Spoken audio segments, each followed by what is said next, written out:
Hi, Misha here, and let's do this. I've teased you about it. You've seen it in the background videos. The Winchester 1866, aka the Yellow Boy, or rather, a reproduction from Uberti imported by Cimarron. So, why? That's pretty much what this video is going to be about. Why I picked this model, and obviously we're going to take it to the range and shoot it.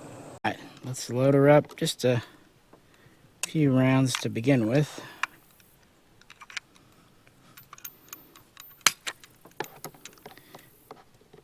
It is absolutely an easier way than the 1860. Put 4 in, that's what's on that row there. And here's our saddle lock here. Make sure it's off before you try to use your lever, and we'll go to it. With the Cimarron, the Uberti, the Pieta revolvers, they're kind of priced where you can pick up several. But the long arms, be it single shots like the Sharps or the trapdoor or the lever actions, I'm not saying they're wrong in their pricing, but they're about double what a typical revolver costs, give or take. But I thought I want to have a lever gun because they are a lot of fun to shoot. But why did I pick this one? Chambered for 45 Colt. It's actually quite a process because I pretty much looked at all that they had. And I don't really have a lever action, except for one. This Winchester 1895, but not just any one. This is one of the Imperial Russian contracts in 7.6254 rimmed. This is an original, although it has been refurbished and rebuilt. They redid the receiver, polished up the wood, and that's because these were rode hard and put up wet, frankly. I've seen some in original condition, and well, I would have probably just kept it as is. You know, a lot of folks don't like things just kind of in the white. And that's probably how most of the receivers looked. Most of the bores were shot out. Probably the best thing on the originals wood. But this only lever action I own, and it's, you know, the box magazine fed version, not tube. It can even be topped off by Mosin 1891 compatible clips. Of course, it's self-cocking. Have the kind of traditional cowboy butt plate.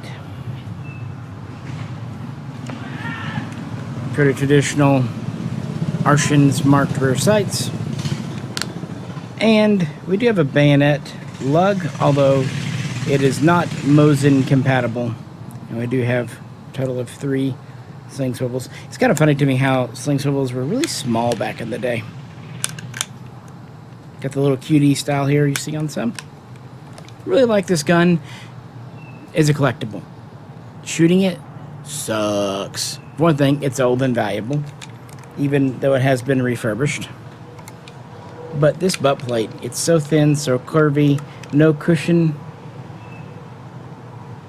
It's just such a sim-like gun. However, the lever action system, this is a lot of fun. So I've always thought it'd be nice to have a lever style, but one I could actually shoot and enjoy.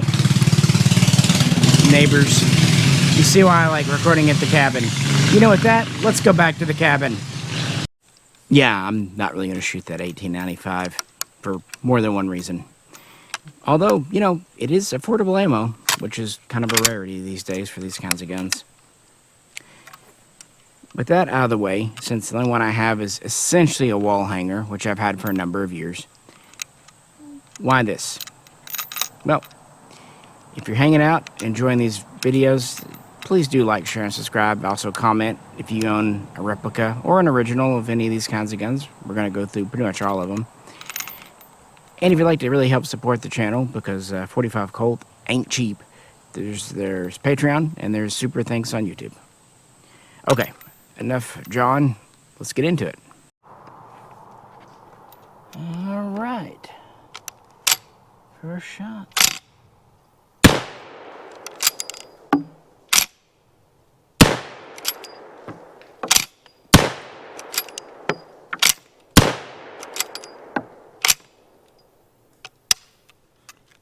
That's fun. You can rotate this either way, and if it actually tensions in, so one way it won't, and then there, well, but it's not a trigger safety, it's just a lock on your lever. Between various brands, Uberti, Pieta, Chiappa, what's the one I always forget, the fancy one, the not Army San Marco, they're gone, Pedersoli. Cimarron pretty much has everything covered, from the earliest magazine tube-fed types to really the latest in the Western series. And they offer in several calibers, barrel lengths, stylings, all that. So you can absolutely pick to your heart's content. Now, I really do find their trapdoor fascinating. And I actually ordered a Sharps in for a customer. But those are single shots. I wanted to have something with a lever action. Just because I really didn't have one I could try and shoot. And they can be a lot of fun.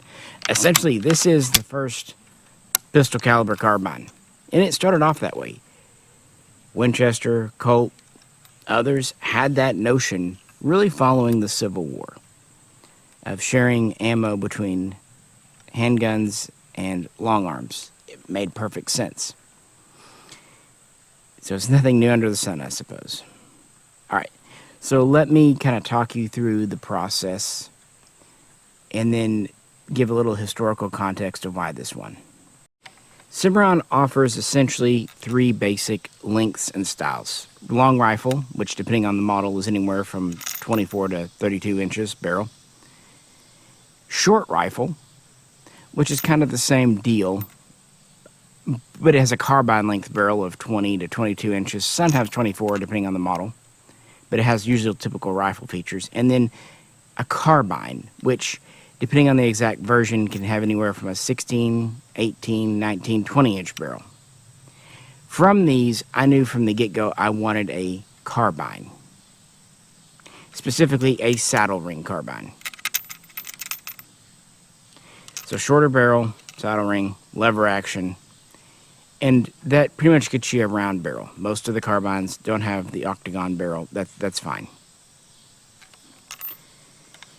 So which one to get? They make the 1860, 1866, so the original Henry, the updated Winchester, in a carbine. The 1873 Winchester, the gun that won the West. The 1892, maybe the most popular, most successful. Certainly it was in a lot of Westerns. Or the 1894, maybe the best. And it was, you know, more of a beefed up gun for rifle rounds. Browning's influence notwithstanding there. All of them you could get in a saddle ring carbine. So there were 5. Which to get? Okay, the first one to strike off the list, the 1860 Henry. Part of it, the mechanics. I think it's really cool that it served in the Civil War in the early days. But the way its tube feeds, loads, no handguard. I wanted to get one that I actually enjoyed shooting. You know, if money wasn't an object, I'd just get everything, and there you go. But it is, so I'm not just going to get one to hang on the wall. I've already got one of those on a lever action.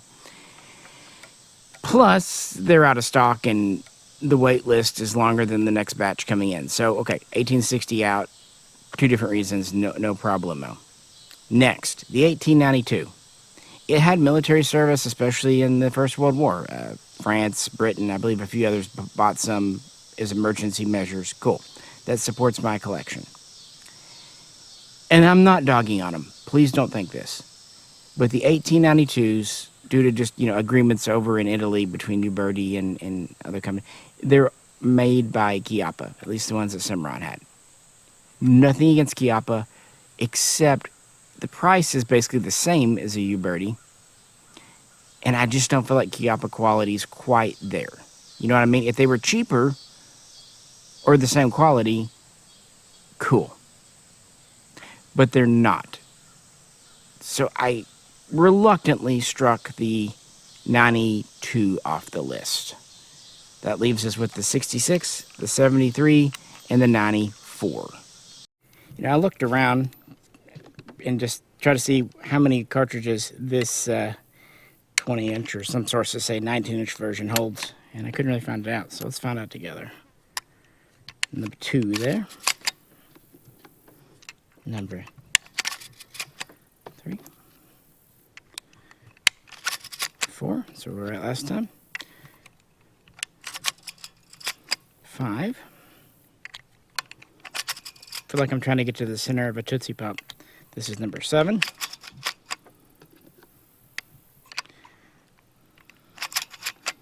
8 there. 9, I can feel some spring tension. I feel like I'm coming to the end. 10. 11. Uh-oh, we're high cap. Okay. So I can't get a 12th in, and it's not even close. So 11 for the Carbine.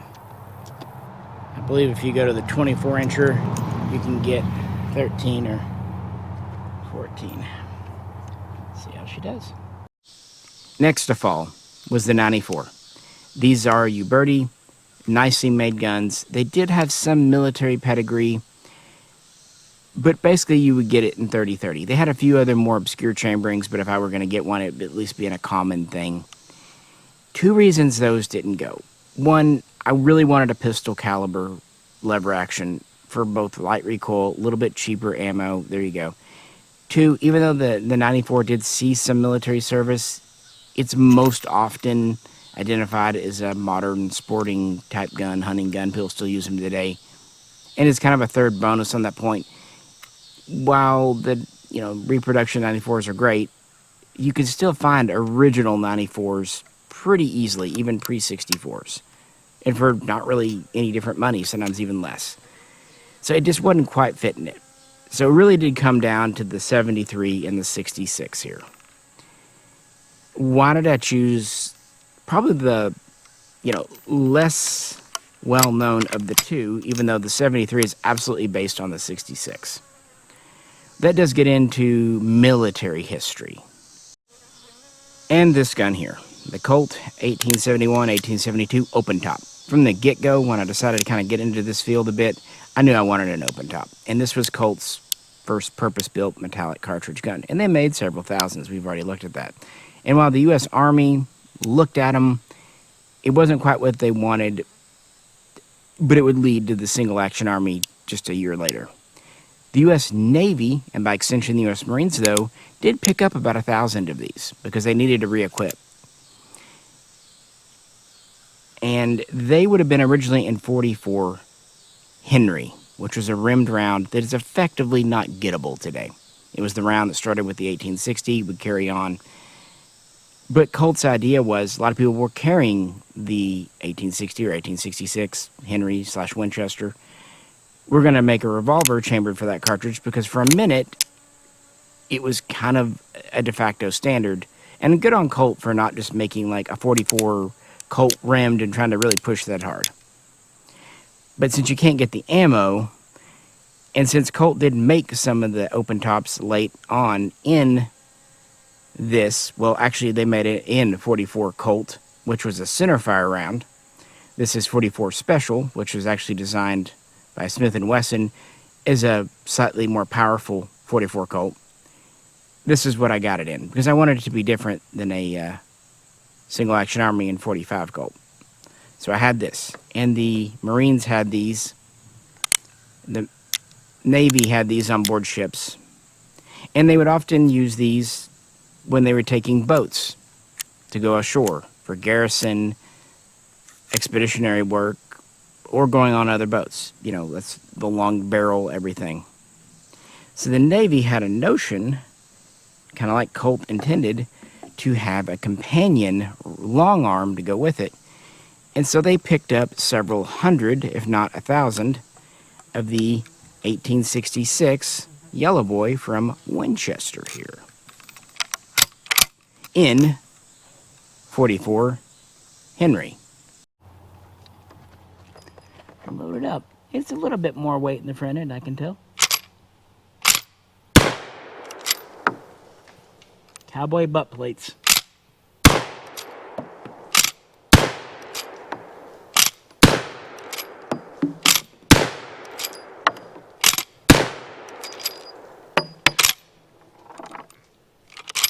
Yeah, that was me.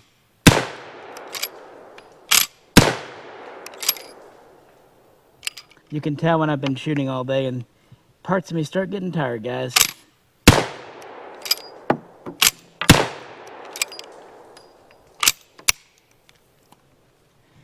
Well, the only malfunction was Misha, not the gun. And that is a lot of fun, I'm not going to lie. They were still light and compact for the day and time, a high capacity for the day and time with the tube magazine. The updated gate system from the 1860 really helps. The handguard really helps. You know, so a Marine or a navalman could carry both of these on his person and not have a huge weight penalty. And they both use 44 Henry. Of course, they don't really chamber these in 44 Henry. Cool. But they do offer this exact version in 44 Special and all that. So that's what I was going to get. Now, nothing against the 1873. It is the gun that won the West. Absolutely more famous and a better design overall. But military use of the 73 is very limited and usually kind of informal, like private purchase or scouts or irregular units.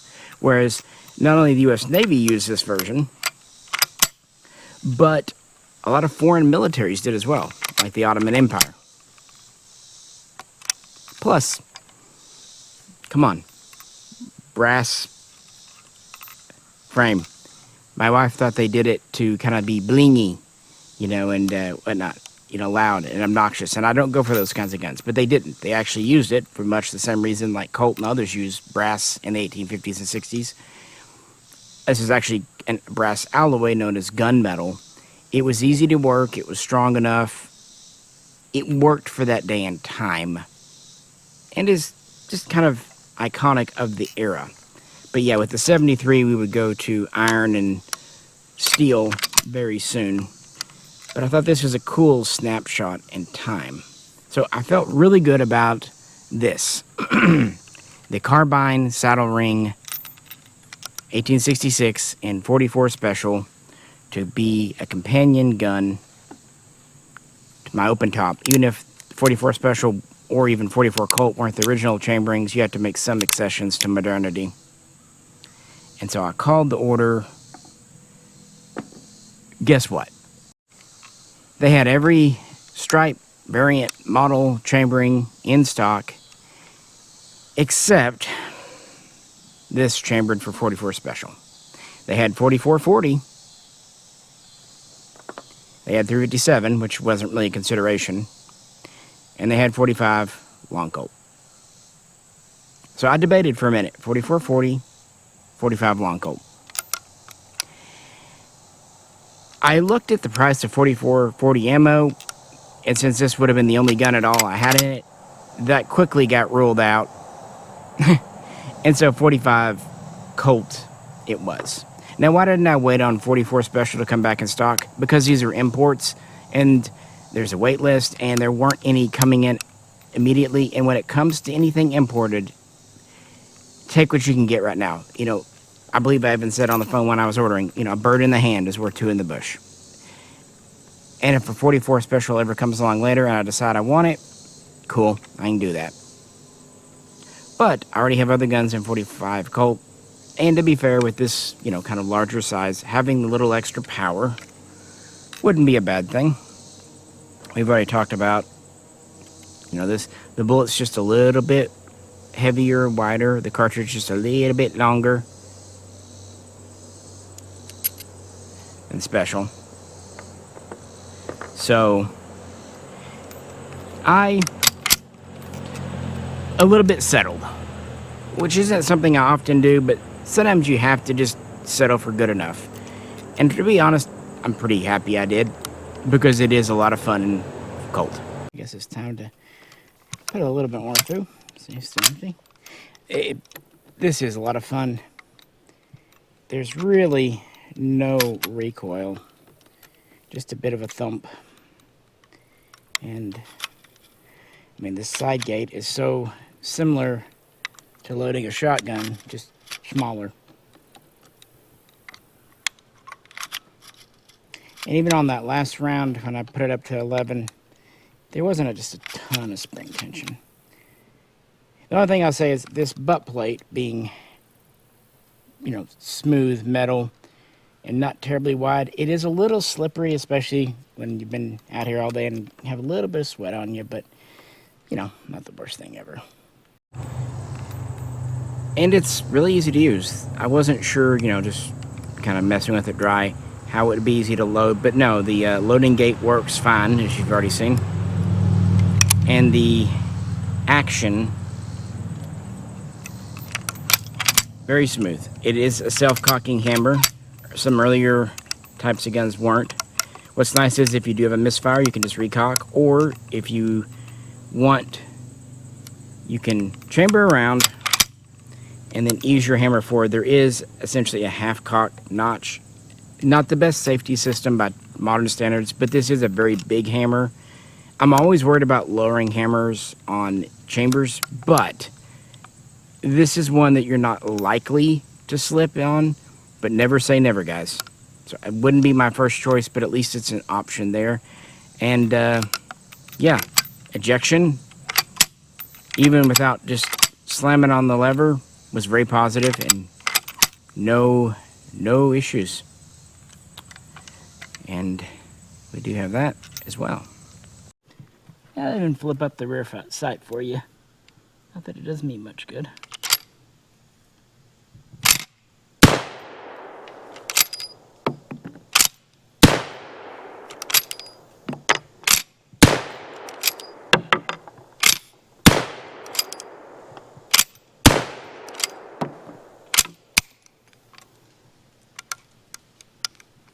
One little learning thing, this does have the manual lock on your lever.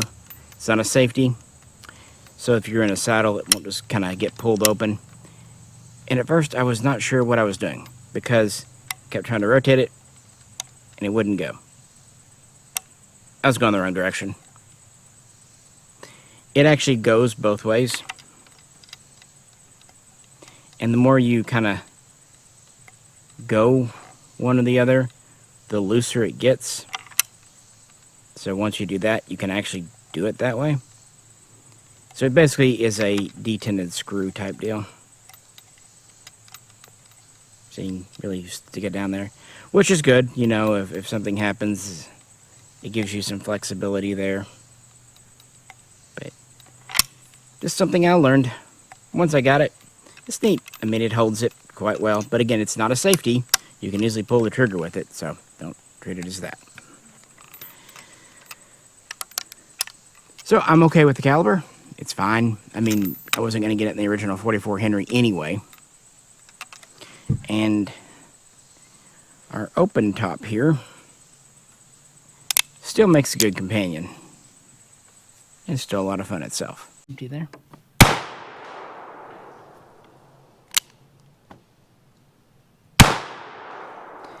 Yeah, I find this one a little harder to reach than the single action army.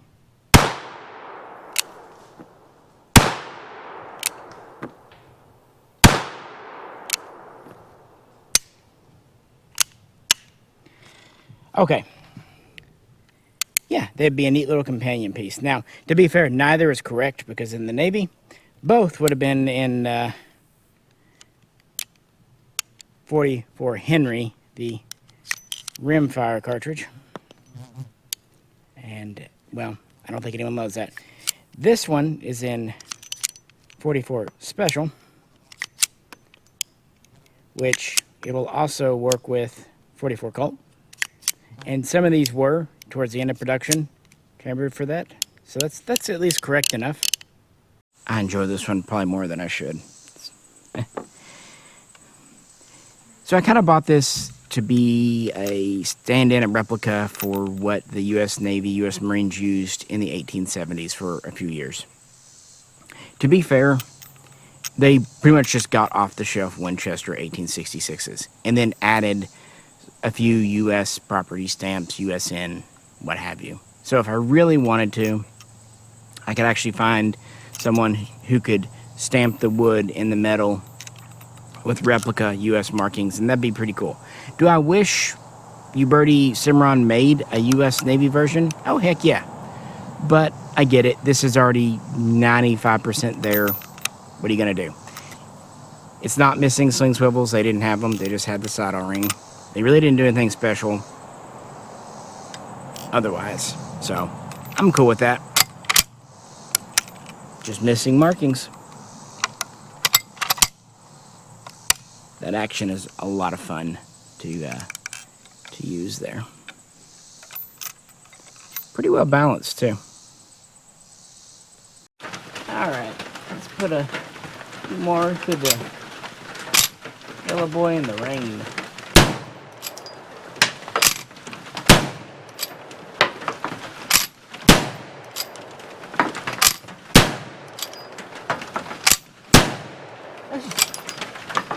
That is so much fun, guys. And lock your lever. So it's not really an exaggeration to say that I picked my first lever because of my weird kind of thing for the Colt open top. I don't think it's... I think it's because this is the last of the kind of split frame wedge held together Colts before they went away from that design that began with the Walker Colt way back when. Even the Paterson to some extent. And it's one I enjoy shooting.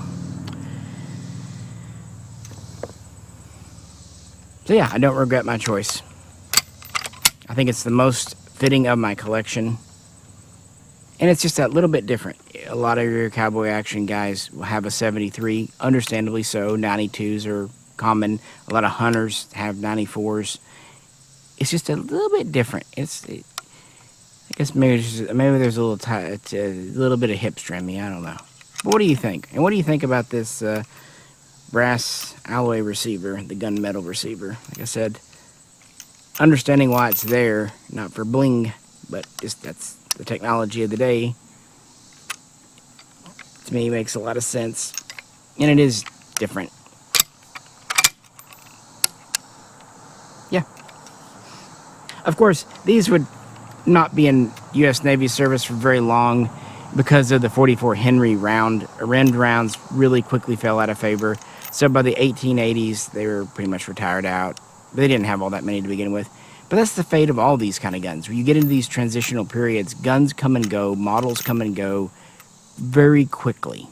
And while the Army was settled on the single action Army and the 45 Colt, 45 Schofield cartridge, 45 government, the Navy ended up going with 38 Colt, and that's not really something good for a lever gun. I mean, it's good for us as individuals, but on a military level, that's a pretty light round to have such a large, heavy gun for.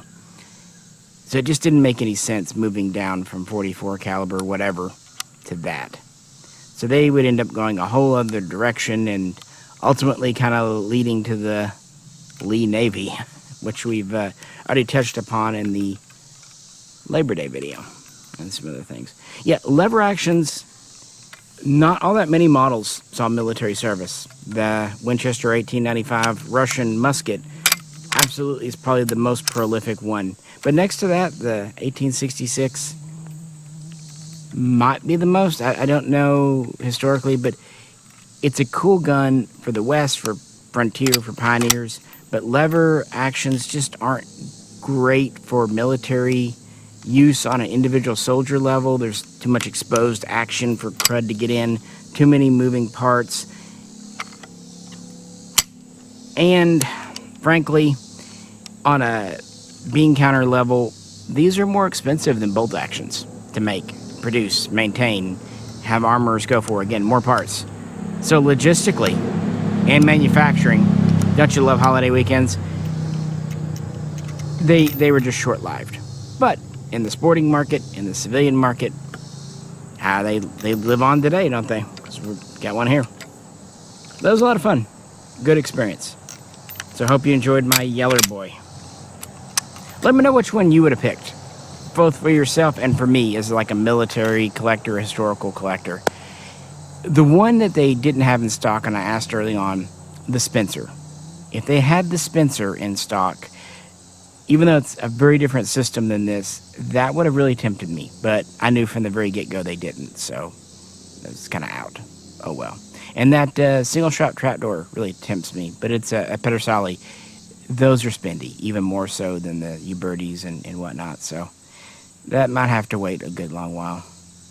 But had a lot of fun doing these guns out today as we kind of close out summer. I guess that's the end of my summer 2025. How you doing? Anyway, if you'd like to help support us, buy ammo and such, check out the link to Patreon, or you can super thanks here on YouTube. And if not, yeah, just commenting, liking, sharing, subscribing. Makes all the difference in the world. And yeah, the idea of a personal defense weapon or PCC, well, it's evolved over the years. It's not new. With that, this is Misha, and also on behalf of Peanut, we'll catch you very soon next time.